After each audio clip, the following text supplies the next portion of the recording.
G'day gamers, Ranger Tony here with another 7 Days to Die tutorial video. So, I have only been playing this game for a couple of months. I have a few hundred hours in it.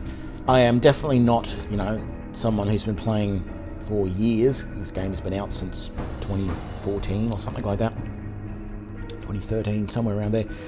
But I thought I'd give a tutorial about starting in the game and just point out some things and the way I tend to make a start, and hopefully this will help a few people. It'll give you something to think about.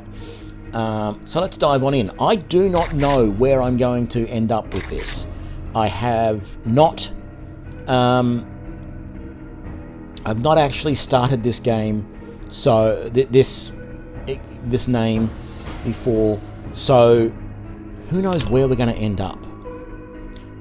This is not encouraging. It's talking about cold and it's showing this, but that doesn't necessarily mean that's where I'm going to start. So the biome that you start in,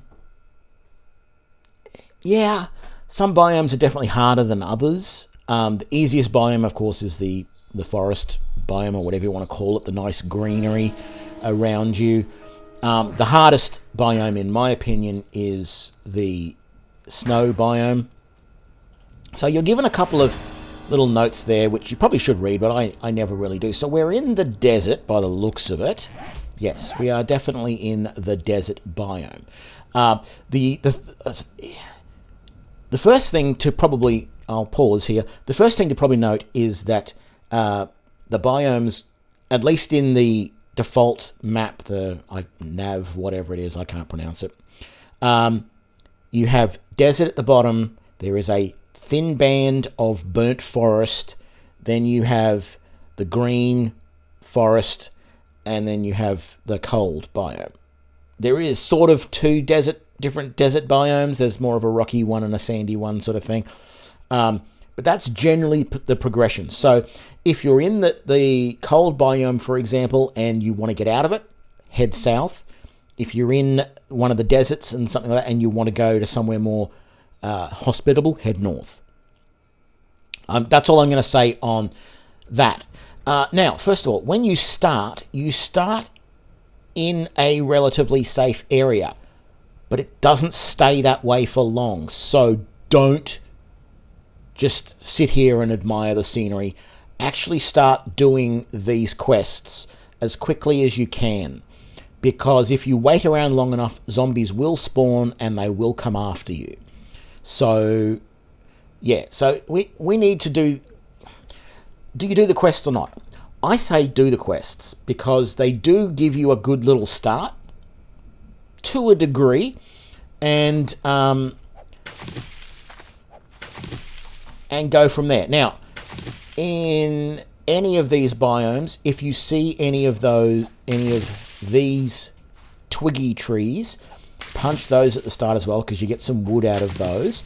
And of course, if you see any birds' nests, grab them. And that, I've put a couple of, just so you know, I've put a couple of little mods in, one that destroys bird nests and garbage piles when you've finished using them, and the other one is a larger inventory. Don't freak out about those.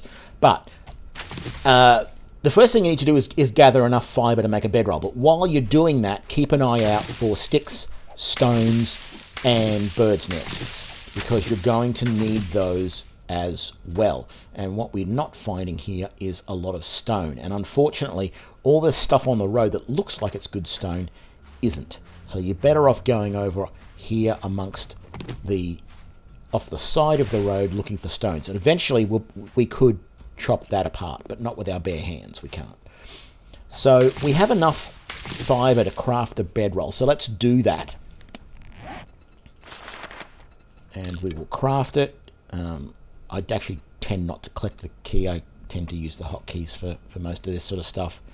And I also tend to get most of this stuff off my bar. But that's personal preference. So the bedroll. Now, what I see a lot of people do is they put the bedroll down, they immediately pick it up, and they go, okay, what's next? No. Don't. Find a spot off the side of the road somewhere, probably close to, because you're going to be spawned near a building of some sort. So come over near the building a little bit and actually place the bedroll down and leave it there.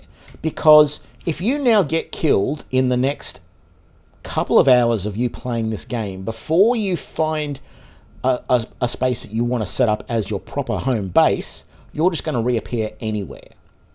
Right now, if I was to be killed, like if I was to go down the road to that building down there and get killed, I would spawn back. I would be able to spawn back here at my bedroll.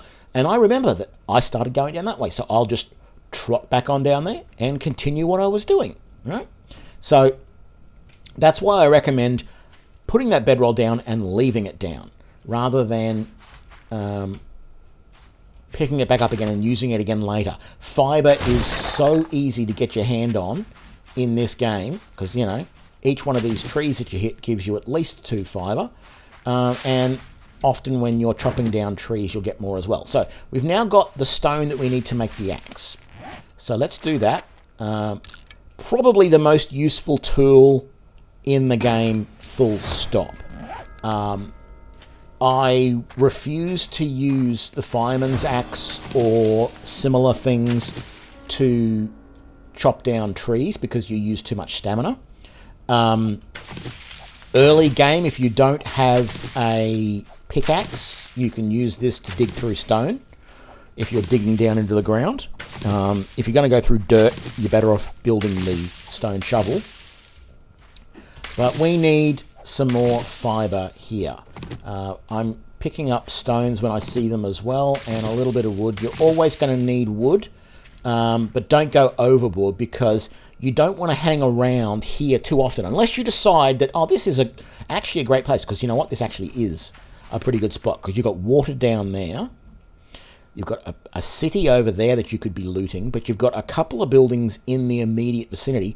You could either take over that house as a base or build your own base somewhere nearby. There's, you know, it's a chicken just there.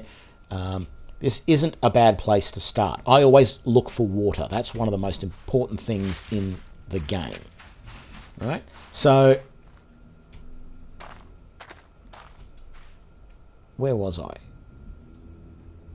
Oh, yeah, the axe and everything. Okay, so we need to craft these fiber pants and shirt. But what I say is, it tells you, you've got those little icons here. Don't do this. Don't click there.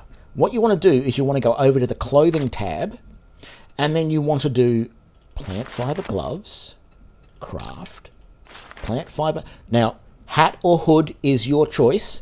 Hat is better in the desert, in the sunny areas. Hood, I believe, is better in the cold areas. So pick whatever you feel is appropriate. Do the plant fiber shoes, and then do the pants and the shirt. Because you want all of these things anyway. You want more clothing than less because it helps protect you from the heat and from the cold. It doesn't matter what biome you're in, you will want to wear as much clothing as possible. So I say do that as well. Now, if you don't put the pants and shirt on, it prompts you to, because you sort of, if you immediately put them on, you skip over another quest item, which is to wear them. It now wants me to create the wooden club, and that's fine. I will craft the wooden club. Now, I then scrap the wooden club because I think it's crap. It is one of the worst weapons in the game. And what we're going to do is we're going to zip over here. Actually, no, we're not going to zip over there. At this point in the game, what I normally then do is do a quick 180 around the building that I started in. And what I am looking for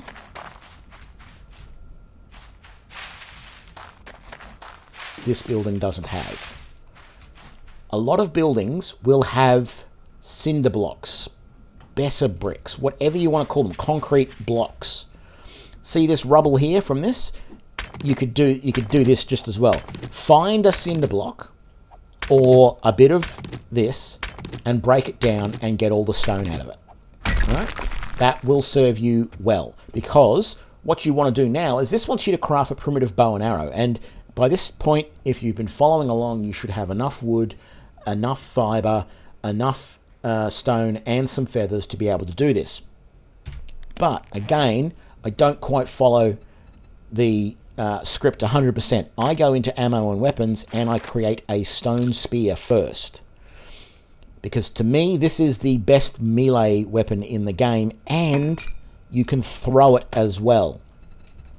Then I create it now thinks I don't have enough plant fiber. That's easy to fix. 1, 2, and we now have enough plant fiber to make the bow. Craft that. Stone arrows. Craft as many as you can. If you just as many feathers as you've got. Once you've got to say 50, you're fine for a while. Don't worry. But I create as many as I can, and then the bow goes down onto my hotbar and I'm ready to go. The only other thing that I normally put on my hotbar is bandages right on the end, so they're easy to find. Okay, now it wants me to gather wood to start a base. Again, this is easy. You can take down those shrubs. There'll usually be a tree or two around, even in the desert area like this. But in this desert area, these little stumpy things are also wood that you can break down. So just find any tree. If you're in the burnt forest, you will see piles of burnt logs around. Break them apart, because you get not only some wood from them, but you also get coal from them as well, which is really useful. Mostly for making gunpowder for ammunition, but you can also burn coal in campfires and forges and stuff like that in the place of wood if you don't want to use that. Okay, so it now wants us to put down to create a wood frame block and put it down and upgrade it. And that's fine, that's easy to do. But here's what I do. I come over here to where my bedroll is, and I put it down somewhere close by, either right next to it or even just a couple of blocks away. But I put it down somewhere near my bedroll, upgrade it, that finishes that. And then the next quest that it wants me to do is create a campfire. Again, you should have enough stones for that. If not, as I said, break down some bricks. There'll be some around. And then my campfire just goes up on the top of that pedestal, because I find it so much easier to have the campfire raised up off the ground, so I don't have to keep bending down. You're not really bending down, but you're having to look down at the ground to keep using a fire, when that is a lot less effort.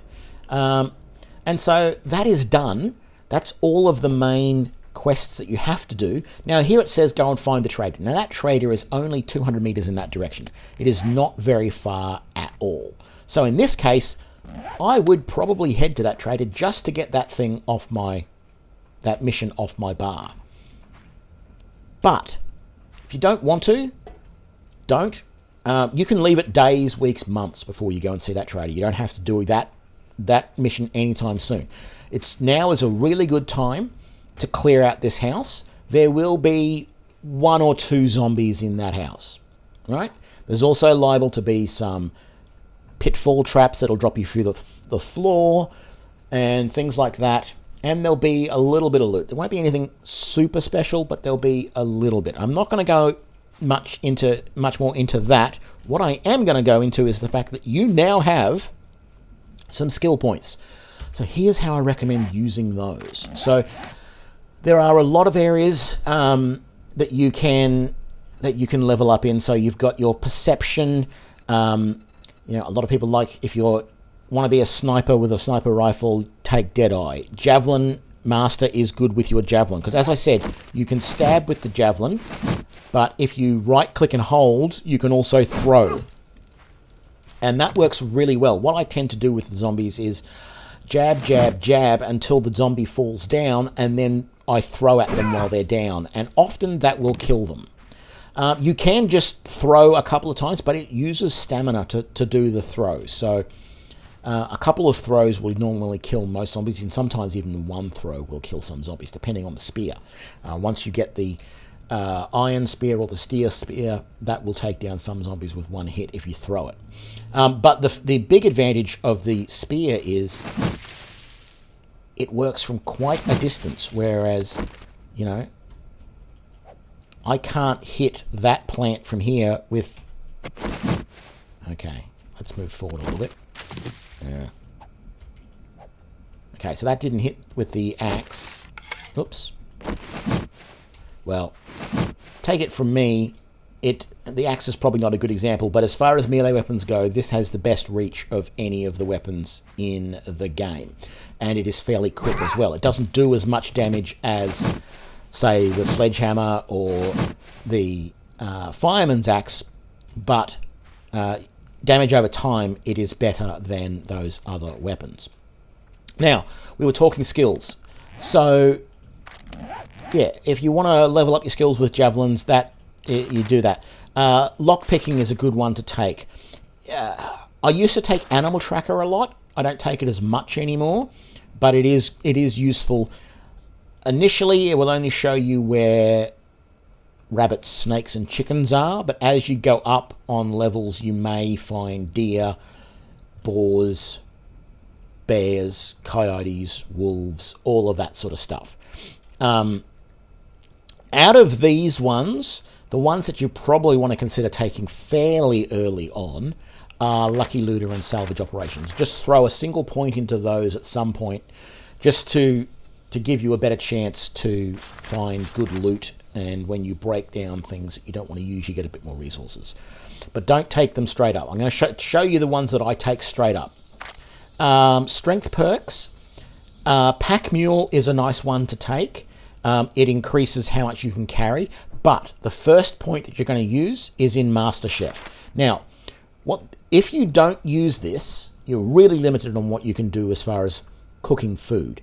If you've got meat, you'll be able to make charred meat, which is crap. Uses 5 of your raw meat to make 1 charred meat, and then when you eat it, you don't get very much stamina, you don't get very much health, and you lose water. Right? 1 point into this, and you can now make grilled meat and boiled meat, cornbread, baked potato, teas, and coffees.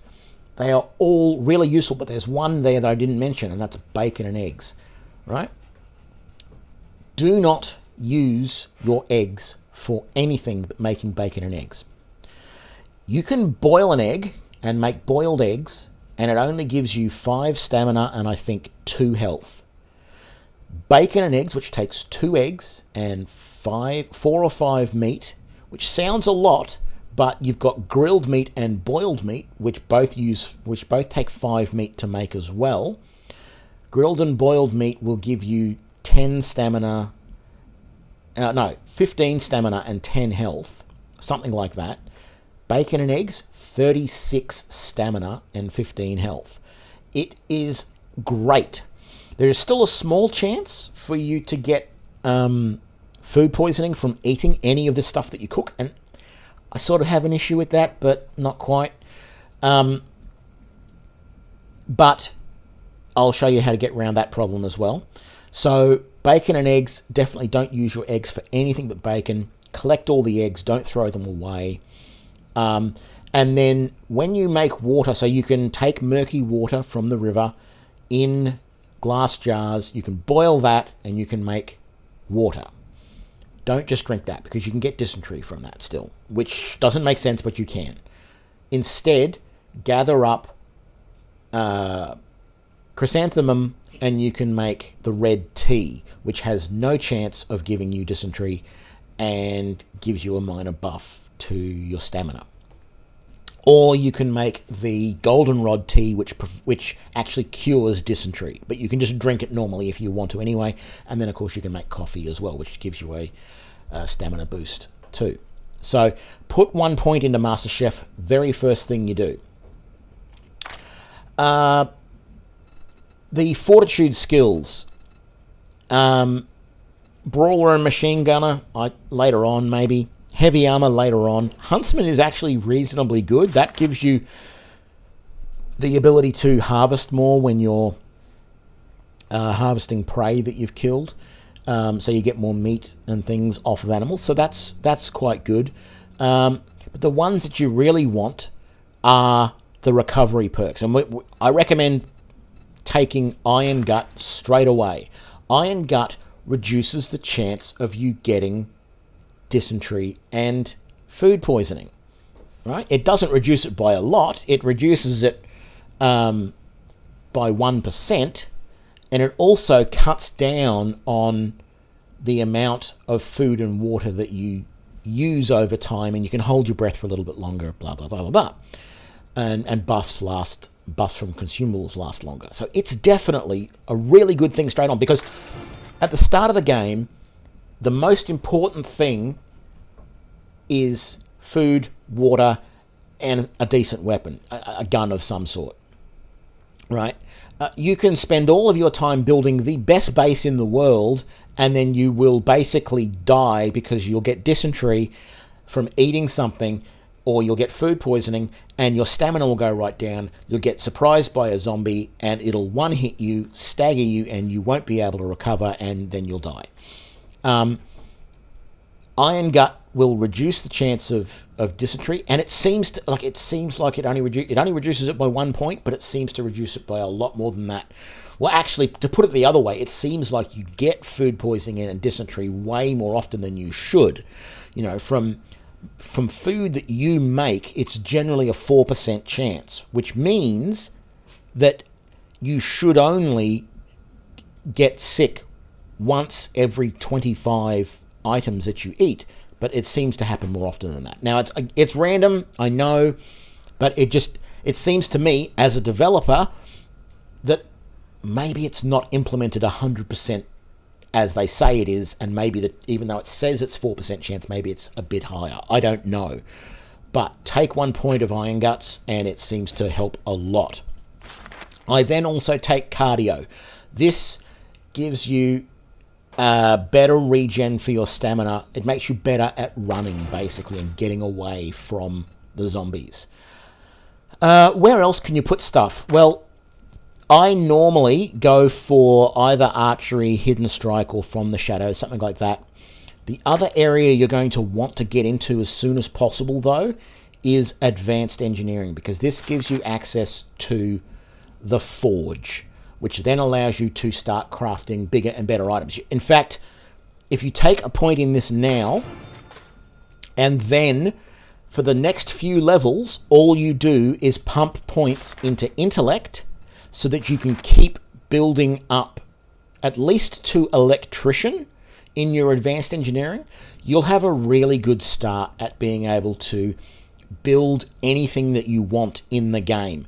The next thing that you want to look at is Grease Monkey, because at 1 point into Grease Monkey, which I think you have to be at intellect level 2, so if my very next point that I get, I put straight into intellect here to get me to level 2, and then the next point that I get after that, I put into Grease Monkey, right? And then I think you're going to need another point. No, you're going to need to go to Tinkerer in advanced engineering so that you can get the workbench. Once you've done those 3 things, you'll be able to build a bicycle, and you will be that will open up so many more avenues for you for exploring and scavenging, because you can just get around so much quicker on the bike than you can on Shank's mare, which, if you have never heard that saying before, is your legs. Running around in this game is really, really slow. Now, what I will say, a little tip.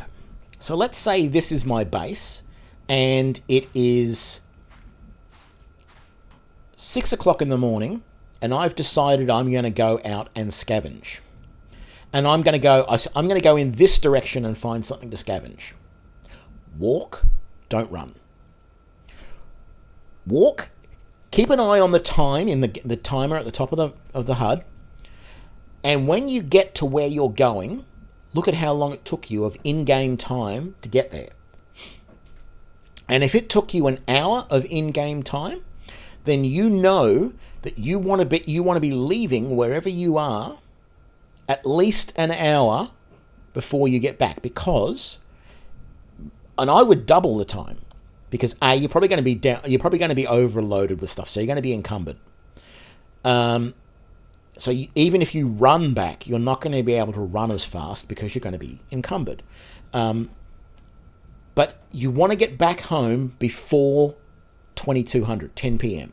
because that's when the zombies become fast and will come after you, unless you change the settings in the game. But that's That's when they become fast. That's when they will charge after you. So if you walk when you leave your base of a morning, get to somewhere, raid that, scavenge, get everything that you want, and then look at the time, you can then decide, do I have enough time to come home or not? Because, it's probably going to take you at least as long as it took you to get there, to get home. And that would be trying to run as much as you can while you're burdened. Okay? So always keep an eye on the time and try and be home by 2200 early on. Now you can see there's a zombie over here to my right. As I said, this is a safe area, but they have started to spawn. So it's now 1500. It's 3 p.m. I think we started at around 7 in the morning or something. So they will eventually spawn. At this point, I would normally be gone from here by now if I wasn't going to stay here the night. But it is, 3 in the afternoon. I have a few hours.